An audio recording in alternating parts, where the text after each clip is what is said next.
La pregunta flotaba con fuerza en el gélido aire del Yukón, un susurro de que tal vez, solo tal vez, la brillante promesa de la fortuna no era más que una deslumbrante ilusión. La tripulación de Parker, un grupo de hombres y mujeres curtidos forjados en el crisol de la ambición y los paisajes implacables, acababa de soportar una brutal temporada 15. Una temporada que puso a prueba sus límites, llevó su resistencia al límite y, en última instancia, les hizo perder su ambicioso objetivo de oro, dejando a todos desde el espectador ocasional hasta el fan más entregado, preguntándose si todo había sido un fracaso espectacular. Las cámaras habían captado cada momento de agonía, cada crisis nerviosa, cada destello de duda en sus ojos pintando un cuadro de lucha implacable contra un desierto indiferente. Pero entonces, cuando se pesó la última onza de oro, cuando se asentó el polvo de otro año agotador, y llegó el momento de que el equipo cobrara por fin, ocurrió algo realmente increíble. Los cheques que cobraron las cifras que aparecieron en sus extractos bancarios eran astronómicas, mucho más de lo que el oro recuperado podría justificar. Era una revelación financiera que desafiaba la propia narrativa de su búsqueda televisada, un secreto susurrado no por el viento sino por las frías y duras cifras de un recibo de sueldo. Es mucho, y es mucho para que yo lo procese. Puede resonar una voz en el silencio de una sala de oro vacía con el persistente olor a gasóleo y tierra húmeda en el aire. La mera escala, la inesperada recompensa, sería una disonancia cognitiva para las mentes entrenadas para equiparar el esfuerzo directamente con la producción, especialmente en el mundo crudo y tangible de la minería del oro. Esto es solo el comienzo de la batalla para mí. Sí. La batalla ya no era solo contra el permafrost o la maquinaria rota. Era un ajuste de cuentas interno, una lucha por reconciliar la lucha visible con la recompensa invisible. Era un testimonio de las complejas capas que hay bajo la superficie, donde la arenilla y la suciedad de los campos de oro se encuentran con el deslumbrante y a menudo opaco mundo de las finanzas del entretenimiento. Y tú, espectador observador curioso, eres parte integrante de esta batalla. Y tú también me necesitas para ganar la batalla. Necesito ser tu mayor apoyo aquí. Esta no es solo una historia sobre la búsqueda de oro. Es una historia sobre la percepción sobre las corrientes ocultas que mueven toda una industria y sobre el pacto tácito entre los que trabajan y los que miran. Creo que te lo pasarás bien aquí. Creo que te irá bien. Porque comprender los verdaderos mecanismos de esta operación no consiste solo en descubrir secretos, sino en apreciar la intrincada danza entre el trabajo en bruto, la ambición implacable y la atracción magnética de la narración. Se trata de pelar las capas de un espectáculo televisado para revelar el intrincado motor económico que zumba debajo. Entonces, ¿de dónde salió todo ese dinero extra? ¿De dónde salieron las decenas, incluso cientos de miles de dólares que transformaron una temporada de aparente escasez en una ganancia personal para el equipo? La verdad, como suele ocurrir, no está en la superficie, sino profundamente arraigada en la economía oculta del programa y en el libro de jugadas financiero secreto de Parker Schnabel. Es una clase magistral sobre el espíritu empresarial moderno, donde la industria tradicional se encuentra con el poder omnipresente de los medios de comunicación. Estamos a punto de descorrer el telón para revelar las asombrosas cifras y las verdaderas razones a menudo pasadas por alto, por las que el equipo de Parker parece ganar siempre, incluso cuando los recuentos de oro, la medida más tangible del éxito, sugieren que se han quedado cortos. No se trata solo del brillo del oro, se trata del brillo del dinero frío y duro, de una fuente totalmente diferente, pero inextricablemente unida. Cuando los millones no bastan, es una frase que parece casi paradójica, un lamento de los fabulosamente ricos, y sin embargo encapsula a la perfección los estándares imposibles establecidos en el mundo de la quimera del oro. Se suponía que la quinta temporada iba a ser la vuelta de la victoria de Parker Schnabel, la coronación del joven rey del Yukón. Él, el audaz prodigio que había transformado el modesto legado de su abuelo en un auténtico imperio, se fijó un objetivo absolutamente demencial, de 10.000 onzas de oro. No se trataba solo de una cifra, sino de una declaración, un desafío lanzado a la implacable naturaleza y a sus rivales. Para comprender realmente la magnitud de esta ambición, pongámoslo en perspectiva. Son más de 600 libras de oro puro y reluciente, un cofre del tesoro que brillaría con casi 30 millones de dólares en el valor de mercado actual. Es el tipo de objetivo que no solo se alcanza, sino que se conquista. Es el tipo de logro que crea leyendas, asegurando un lugar en los anales de la historia de la minería, susurrado alrededor de las hogueras para las generaciones venideras. Pero como dicen con una sabiduría nacida de innumerables sueños rotos y esperanzas congeladas, el Yukón siempre tiene otros planes. La propia tierra antigua e indiferente a menudo impone su voluntad con una finalidad brutal, recordando al hombre su frágil lugar en el gran esquema. Desde el primer momento cuando la temporada minera empezó a rugir con la cacofonía de la maquinaria pesada, las cosas se torcieron con una eficacia rápida y brutal. El tiempo, un tirano caprichoso en esas latitudes septentrionales, se volvió desagradable con una venganza desatando ventiscas y un frío implacable que mordía la piel expuesta y se colaba hasta la médula de los huesos. El permafrost, el antiguo suelo helado que acunaba el esquivo oro, era más grueso que un muro de hormigón, desafiando a las colosales excavadoras y desgarrándoles los dientes. Era una fortaleza geológica inflexible y testaruda que exigía toda la potencia e ingenio que el equipo pudiera reunir. Y la maquinaria multimillonaria. Los behemoths de acero y fluido hidráulico parecían poseer un espíritu travieso, rompiéndose con una regularidad exasperante. Si alguien la miraba mal, o así se sentía en el calor del momento, cuando cada minuto de inactividad se traducía en miles de dólares perdidos. Ya, oh sí.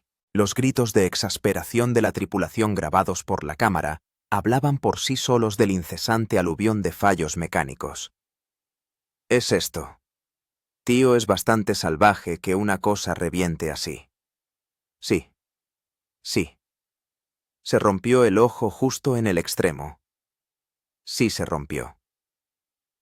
La imagen es vívida, un componente crítico, un eslabón vital, en la cadena de operaciones que se rompe de repente, inutilizando un equipo de varias toneladas abandonado en el barro y el hielo, un monumento a la fragilidad, incluso de la tecnología más robusta, frente al implacable ataque de la naturaleza.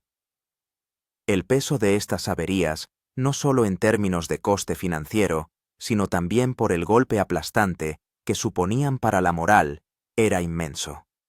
Cada manguera rota, cada cojinete agarrotado, era un puñetazo en las tripas, un duro recordatorio de lo rápido que la esperanza podía convertirse en desesperación. La presión era inmensa, una entidad tangible que impregnaba cada rincón de la mina de oro, pesando sobre los hombros de cada hombre y mujer. Parker Schnabel, sinónimo de empuje implacable y determinación inquebrantable, presionaba a su equipo más que nunca. No era solo un jefe.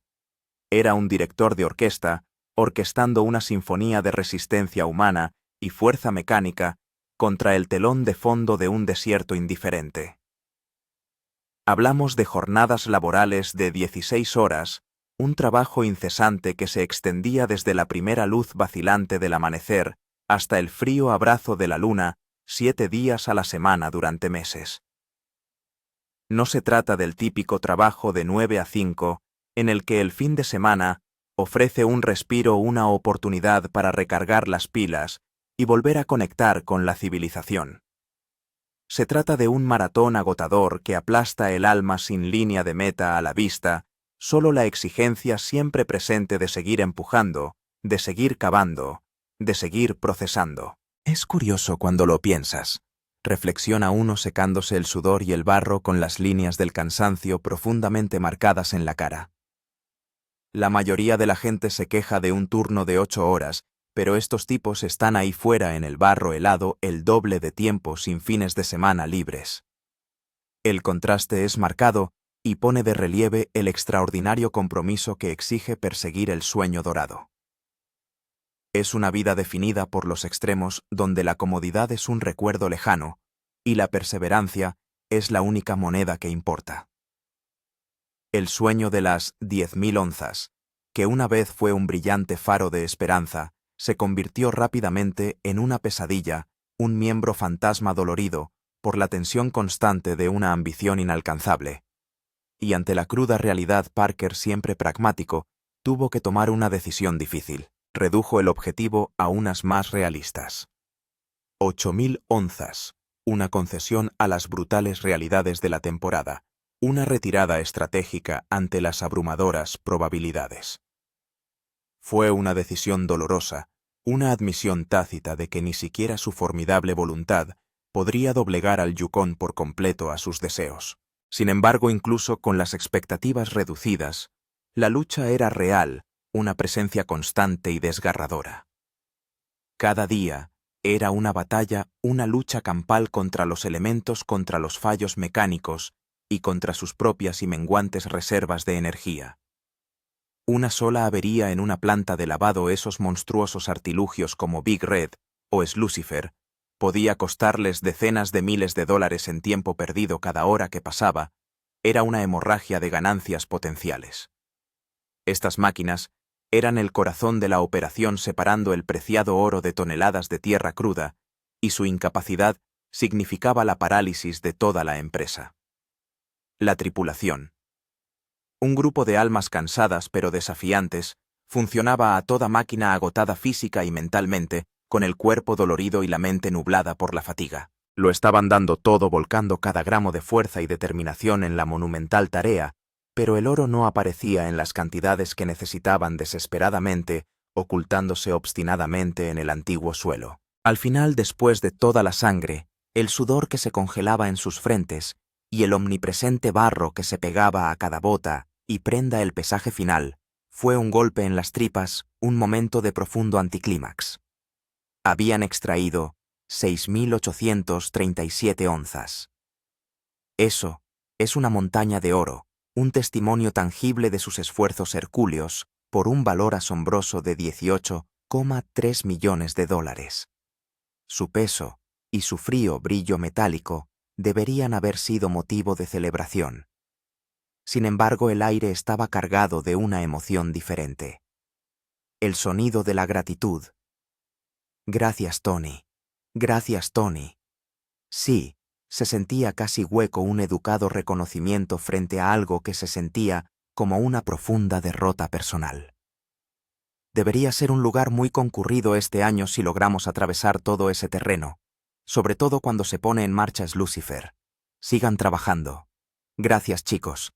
Gracias por volver este año también. Estas palabras, destinadas a inyectar un sentido de esperanza futura, apenas enmascaraban la decepción subyacente. Para cualquier otra persona, para un observador externo, ese botín, esos 18,3 millones de dólares, se considerarían un éxito salvaje y sin paliativos.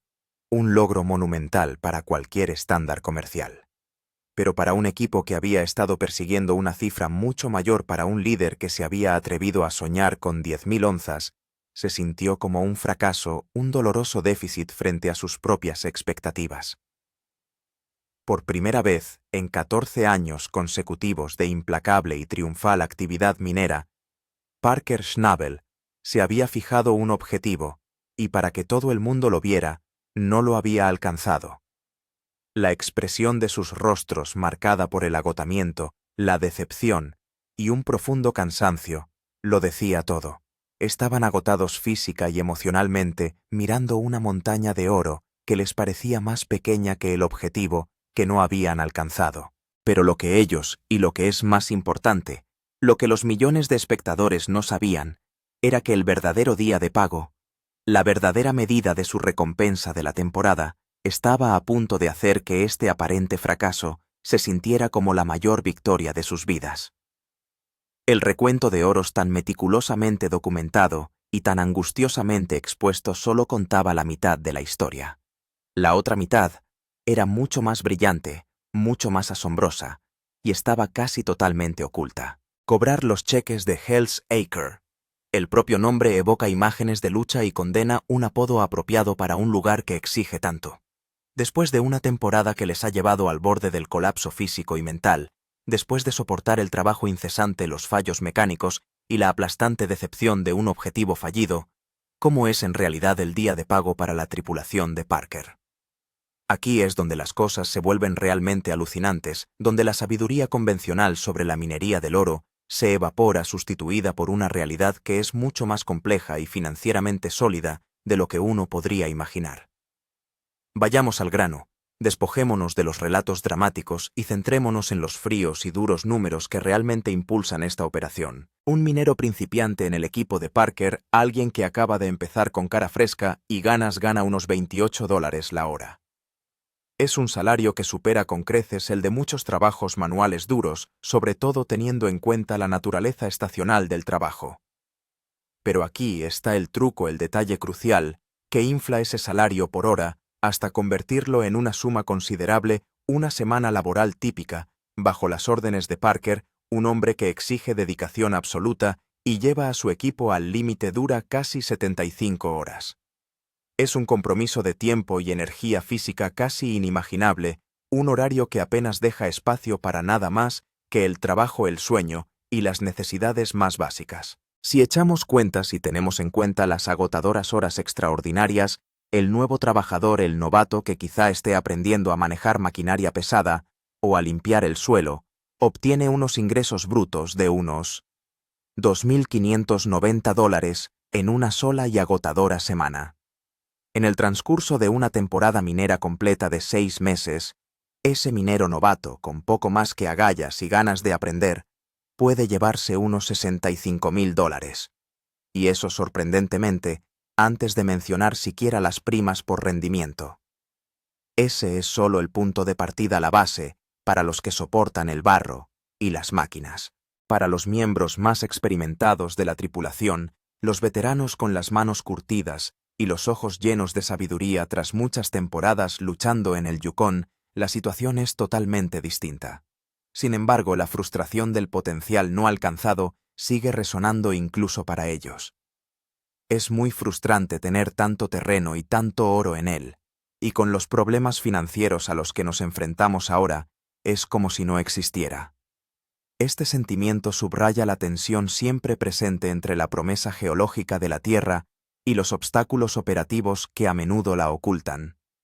Los trabajadores de nivel medio, los que llevan varias temporadas en la empresa, cuyas habilidades se han perfeccionado y cuya lealtad se ha demostrado, ganan cerca de $34 la hora.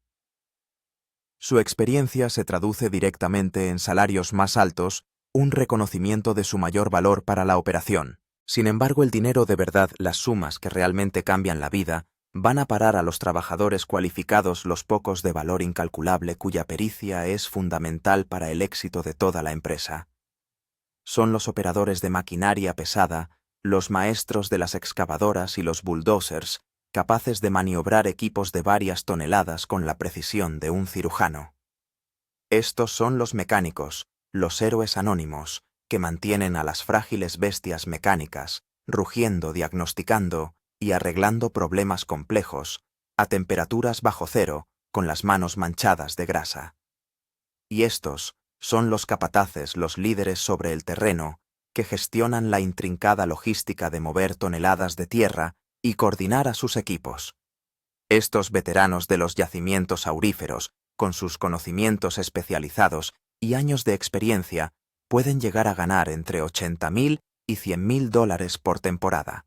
Y en el caso de los mejores talentos del equipo, las figuras legendarias cuya intuición para el oro es casi mística, los que prácticamente pueden oler el metal precioso que se esconde en las profundidades de la tierra, algunos de ellos llegan a ganar hasta $50.000 en una sola e intensa temporada. Piénselo por un momento. Eso es meter en solo 6 meses lo que parecen 18 meses de trabajo, 1 año y medio de trabajo incesante. Es un camino acelerado hacia la riqueza, pero que tiene un profundo coste en términos de resistencia física y mental. La remuneración es increíble, un potente aliciente para soportar semejantes penurias. Pero se gana de verdad, hasta el último céntimo, con pura fuerza de voluntad y un compromiso inquebrantable con el trabajo. Es un testimonio del adagio de que si quieres cosechar recompensas extraordinarias, debes estar dispuesto a hacer sacrificios extraordinarios. Además de esta impresionante remuneración, Parker ofrece alojamiento y manutención gratuitos a toda la tripulación durante toda la temporada. En un lugar remoto e implacable como el Yukon, donde las comodidades escasean y los costes son desorbitados, solo esa ventaja ya ahorra a cada trabajador miles y miles de dólares. Imagínese la pesadilla logística y el gasto que supone alimentar y alojar a docenas de hombres y mujeres en medio de la nada durante medio año. Es una empresa monumental que subraya el compromiso de Parker con su equipo. No se trata solo de una generosa gratificación, es un movimiento estratégicamente brillante, un paquete que hace que las brutales horas de trabajo merezcan la pena, convirtiendo el agotamiento y el esfuerzo incesante en una abultada cuenta bancaria. Este sistema de apoyo integral transforma una mano de obra transitoria en una unidad cohesionada, uniéndola no solo por un sueldo, sino por una experiencia compartida de comodidad y atención en un entorno que de otro modo sería desolador.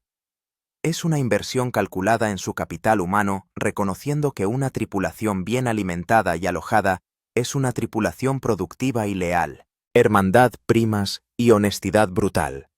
Estos son los pilares sobre los que Parker Schnabel ha construido su leal y duradera plantilla. Seamos realistas.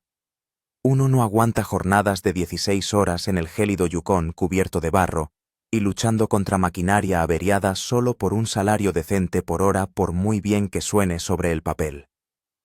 Hay algo más aquí, una dinámica poderosa o un matizado juego de incentivos y relaciones que hace que la tripulación de Parker vuelva año tras año, temporada tras temporada.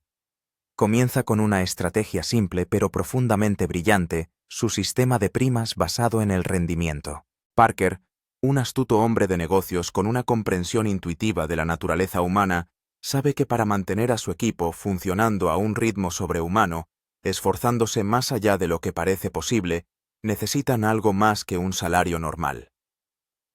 Necesitan una participación en el juego, una conexión directa y tangible entre su esfuerzo individual y la recompensa colectiva. Cuanto más oro saquen de la Tierra Mayor, y más gordo será el cheque de bonificación al final de la temporada. Es un sistema que transforma ingeniosamente un trabajo exigente en una misión convincente, alineando los objetivos de todos, desde el operador de la excavadora hasta el empleado de la planta de lavado, con el objetivo global de hacerse rico. Cada onza de oro que brilla en la esclusa no es solo un beneficio para Parker, sino dinero directamente en su bolsillo, un dividendo directo de su sudor y esfuerzo. Esto crea un sentimiento sin igual de propósito compartido, un impulso colectivo que trasciende el mero empleo, transformándolo en una búsqueda comunitaria de alto riesgo. Sin embargo, este sistema, aunque increíblemente motivador, no es un billete dorado para todos. Existe una clara división, una marcada jerarquía interna, basada en el impacto directo, percibido en la recuperación de oro. Puestos como el de conductor de camión nocturno o el de peón principiante, aunque absolutamente vitales para el buen funcionamiento de la operación, no siempre dan derecho a estas bonificaciones basadas en el rendimiento. Su trabajo es esencial, la columna vertebral logística de toda la empresa, pero no se considera que tenga un impacto directo en el total de oro de la misma manera inmediata que el de los operarios de las plantas de lavado o las excavadoras que descubren la tierra. Es una dura realidad del negocio, un cálculo pragmático que crea una jerarquía interna en la que algunos tienen la emocionante oportunidad de ganar una pequeña fortuna, además de sus salarios, mientras que otros tienen un límite en sus ingresos por hora. Esta división, aunque puede crear una sutil tensión, se acepta como parte del trato, entendida como la naturaleza de un entorno meritocrático y orientado al rendimiento. Sin embargo, incluso para aquellos cuyos bonus son limitados o inexistentes, Parker ha construido un sistema que fomenta una intensa lealtad, un vínculo que va más allá de las cifras de un cheque. Es conocido por ser directo, transparente y justo, cualidades muy valoradas en cualquier entorno exigente. No hay secretos, ni agendas ocultas, ni maquinaciones políticas. Lo que ves es lo que hay. Si no estás contento, si el ritmo implacable o las difíciles condiciones resultan demasiado, la puerta siempre está abierta. Eres libre de marcharte sin resentimientos. Pero si decides quedarte, si te comprometes con la misión, Él te cuida no solo con dinero, sino con respeto y sentido de pertenencia. Para mí es como no quedarme sin dinero porque el tiempo cuesta dinero, ¿no? Y no sé si esto es lo correcto, pero sé que lo que hacíamos estaba mal. Esta cita, que resuena con una honestidad pragmática, pone de relieve la filosofía operativa de Parker. La eficacia y la estabilidad financiera son primordiales, y él está dispuesto a adaptarse y cambiar de rumbo si algo no funciona todo para proteger la integridad de la operación y el sustento de su tripulación. Aquí es donde entra el verdadero genio de su operación, más allá de la mecánica visible de la minería, los beneficios tácitos, los vínculos intangibles. Proporcionar alojamiento y comida gratis a todo un equipo en uno de los lugares más remotos e inhóspitos de la Tierra no es solo una ventaja, es un monstruo logístico y financiero. Esos costes, que fácilmente ascienden a cientos de miles de dólares, salen directamente del bolsillo de Parker, una inversión sustancial que la mayoría de los empleadores tradicionales podrían rechazar. Pero no se trata solo de ahorrar dinero a su tripulación, por muy importante que sea. Se trata de construir una tribu, una unidad cohesionada, forjada en la adversidad compartida. Cuando vives, comes y respiras barro durante 6 meses seguidos, cuando te enfrentas codo con codo a averías mecánicas a un tiempo brutal y a la presión constante del recuento de oro, creas lazos más fuertes que cualquier contrato de trabajo. Este sentido de comunidad, esta hermandad forjada en la tierra helada, es lo que mantiene alta la moral cuando la maquinaria se avería inevitablemente, cuando el oro desaparece obstinadamente de la esclusa y cuando la fatiga amenaza con abrumar. Es el pegamento que mantiene unida toda la operación, transformando una colección de individuos en una familia resistente e interdependiente. Por eso muchos de estos hombres han permanecido fieles durante años, algunos han pasado casi una década o más bajo el mando de Parker. La generosa paga es sin duda lo que les lleva hasta allí, atrayéndoles a los remotos rincones del Yukón, pero el respeto mutuo, la camaradería, la lucha compartida y la profunda lealtad que sienten por Parker son lo que en última instancia les hace quedarse soportando las penurias por algo más profundo que el mero salario. Pero incluso esos enormes sueldos, esos ingresos estacionales de 6 cifras que ya superan con creces lo que mucha gente gana en un año completo, son solo la punta del iceberg, una mera fracción del verdadero panorama financiero. Hay un secreto más profundo, una fuente de ingresos más brillante que empequeñece el oro que extraen meticulosamente de la tierra. El sueldo secreto de la televisión que empequeñece el oro. He aquí el secreto que lo cambia todo, la revelación más impactante que recontextualiza toda la narrativa de La Quimera del Oro. El oro que extraen de la tierra, las onzas que se cuentan con tanta tensión dramática en la pantalla, es solo una parte de sus ingresos totales. Es el producto visible y tangible de su trabajo, la justificación de su presencia en el Yukón. Pero la verdadera máquina de hacer dinero, el motor que impulsa estos extraordinarios sueldos y sustenta toda la operación, es el propio programa de televisión, La Quimera del Oro. Ser la figura central de uno de los programas de telerrealidad más populares y de mayor duración de Discovery Channel conlleva un sueldo, un flujo de ingresos tan sustancial que hace que sus salarios mineros, por generosos que sean, parezcan calderilla en comparación. Este es el factor sorpresa definitivo, la verdad profunda, que la mayoría de los espectadores atrapados en el drama de la búsqueda de oro ni siquiera se plantean.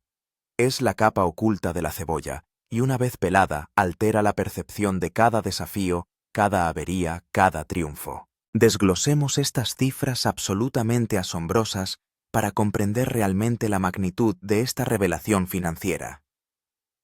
Para los jefes de la mina, las figuras icónicas cuyos nombres son sinónimos de la serie: Parker Schnabel, el joven fenómeno; Tony Beach, el rey de Klondike, con su seco ingenio; y Rick Ness, el antiguo batería reconvertido en minero.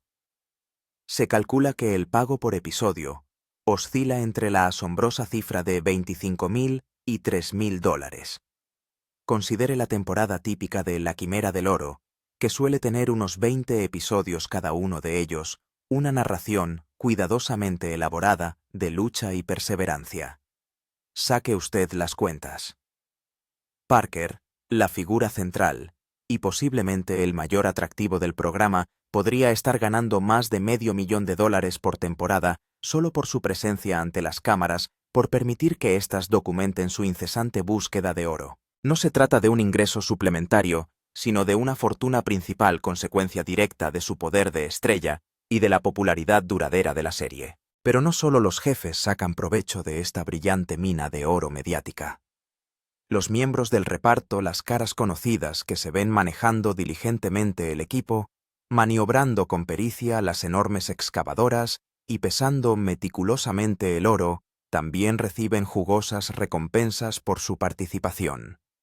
Estos miembros clave del equipo, cuya personalidad y dedicación contribuyen significativamente al atractivo narrativo de la serie, pueden ganar alrededor de $10,000 por cada episodio en el que aparecen. Imagínese el plano de una batea rebosante de pepitas de oro, la tensión cuando la balanza registra un número, 152,3, una imagen que lo dice todo. Vale más de $380,000, pero no llega a lo que Parker quería. Este momento cinematográfico cuidadosamente construido para el público también se traduce en importantes ganancias para los implicados. En una temporada típica completa, los ingresos televisivos de un miembro clave del equipo pueden oscilar entre $200,000 y $600,000, además de su ya generoso salario en la minería, que puede ser de entre $65,000 y $15,000. Es una cantidad de dinero casi increíble que convierte a trabajadores cualificados en estrellas de la telerrealidad con cuentas bancarias que reflejan su doble papel. Por supuesto, lo importante es que no todo el mundo recibe el mismo trato. Como en cualquier empresa de entretenimiento, hay un orden jerárquico.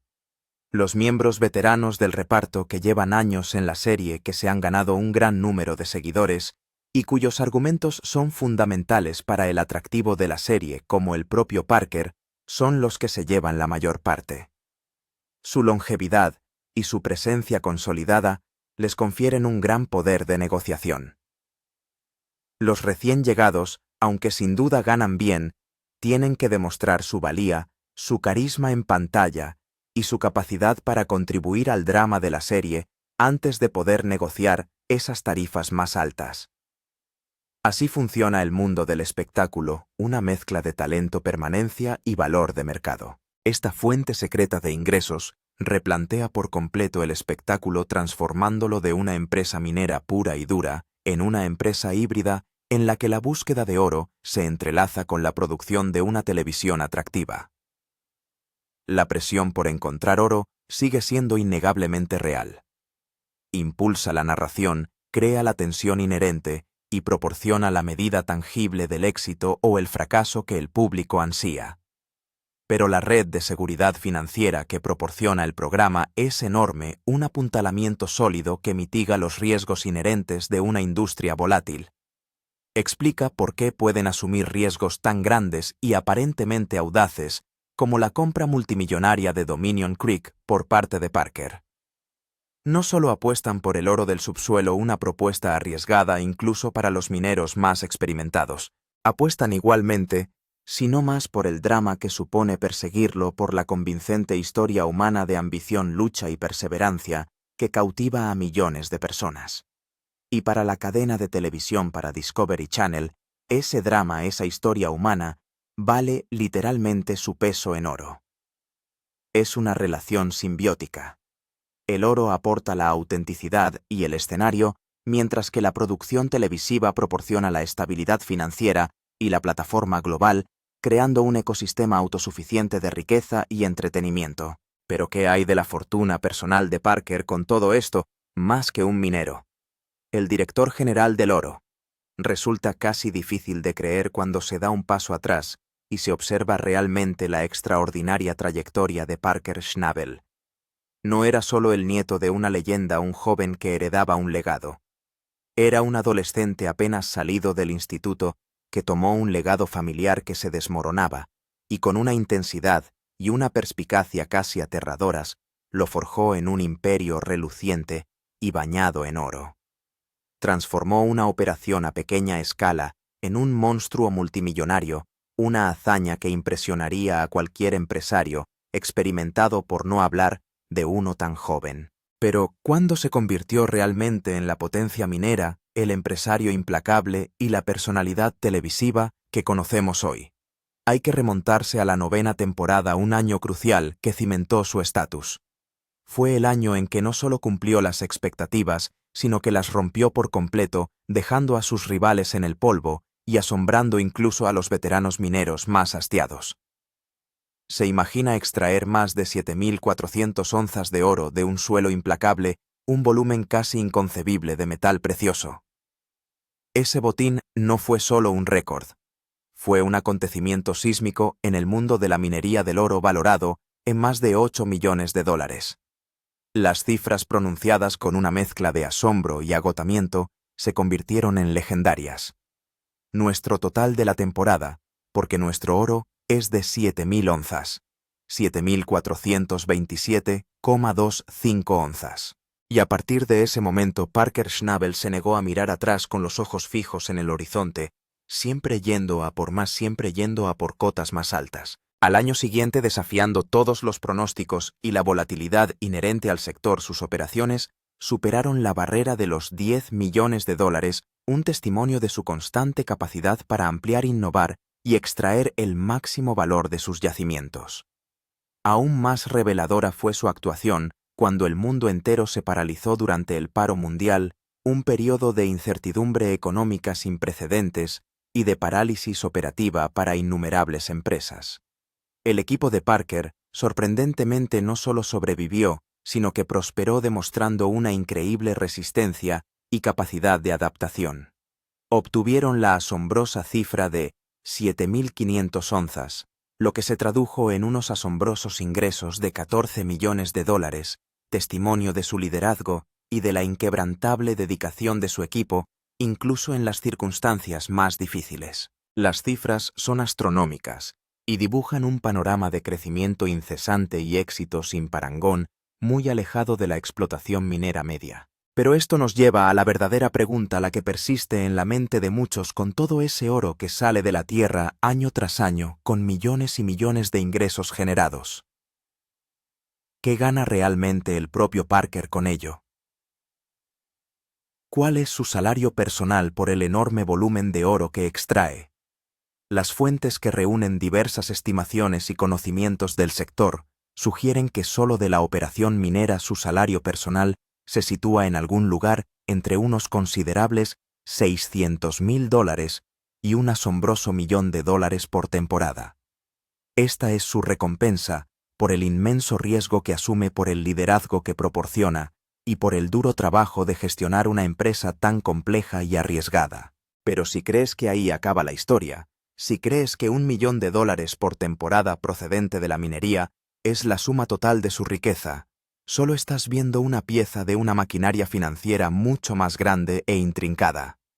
¿Qué hay de su enorme salario televisivo, el $500 millón que antes calculábamos que gana con la quimera del oro?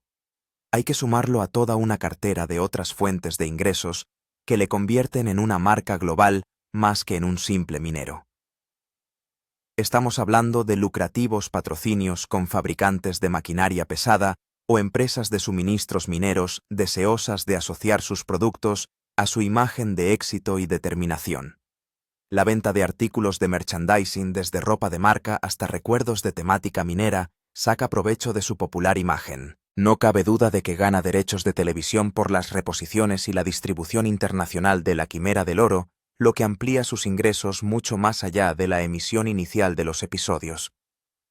Y luego están las apariciones remuneradas como invitado, los discursos y otras oportunidades mediáticas que aprovechan su fama. Si sumamos su parte de los beneficios de la minería, su sustancioso sueldo en televisión y su variada cartera de otras empresas, se calcula que el patrimonio neto de Parker Schnabel supera los $10 millones. Una fortuna realmente extraordinaria que no construyó a lo largo de toda su vida, sino antes de cumplir los 30, un testimonio de su mezcla única de ambición, trabajo duro y astuto sentido de los negocios. No es solo un minero, es un magnate de los medios de comunicación Una marca, un empresario que ha aprovechado una industria tradicional y una plataforma de telerrealidad para construir un imperio. Es posible que usted esté sentado ahí quizás un poco escéptico preguntándose, ¿es esto real? ¿Realmente se paga tanto a un equipo por lo que parece ser una empresa difícil, pero en última instancia exitosa? ¿Realmente un joven como Parker dirige una operación multimillonaria y se convierte en millonario año tras año, desafiando las probabilidades? Es tentador ver las cifras llamativas, contemplar el oro reluciente y pensar que es un camino fácil hacia la riqueza, algo seguro para aquellos dispuestos a ensuciarse las manos. Pero si nos detenemos ahí, si nos dejamos cautivar únicamente por las inmensas recompensas, pasamos por alto el detalle más importante, el peso aplastante del riesgo que subyace en cada una de las facetas de esta operación. Cada céntimo de la operación, cada dólar gastado, recae en última instancia sobre él, sobre Parker Schnabel. Él es el garante último, el que lleva la carga financiera. El astronómico coste del combustible, los millones invertidos en la colosal y multimillonaria maquinaria, las constantes y costosas reparaciones que mantienen a esas bestias en funcionamiento, los cada vez mayores arrendamientos de terrenos y esa enorme nómina de 6 cifras para toda su tripulación. Todo sale primero de su bolsillo. Él hace la inversión inicial, da el gigantesco salto de fe cada temporada, apostando su propia fortuna a la promesa del terreno y a la capacidad de su equipo. Si la temporada es realmente catastrófica, si no hay oro, o si una serie de averías insalvables paraliza las operaciones, el equipo sigue cobrando. Su salario y remuneración básica están garantizados en gran medida. Es el cuello de Parker el que está en juego, su fortuna, la que mengua su imperio, el que podría desmoronarse. Esa lealtad, ese profundo compromiso de su tripulación, no se debe solo al generoso dinero, aunque sin duda es una poderosa motivación. Es un profundo respeto por el hombre que lo apuesta todo, que pone todo su futuro financiero en juego cada año y que con una consistencia casi asombrosa ha encontrado una manera de ganar, de hacer que funcione, incluso cuando los elementos conspiran contra él. Es una apuesta de alto riesgo que se juega en la tundra helada del Yukón, donde las recompensas son tan enormes como los riesgos inherentes y aterradores. Así que el equipo se hace rico con los bolsillos llenos de sueldos mineros y cheques de televisión, incluso en una temporada que a primera vista parecía una lucha. Pero saber de los enormes sueldos de la televisión, de este motor financiero oculto, cambia la forma de ver su lucha por el oro. Disminuye el heroísmo percibido o simplemente añade otra capa de complejidad a una historia humana ya cautivadora. Es una pregunta para la reflexión, un recordatorio de que detrás de cada deslumbrante espectáculo se encuentra un tapiz de fuerzas visibles e invisibles, todas trabajando en concierto para crear el drama y las fortunas que nos cautivan. ¿Cómo?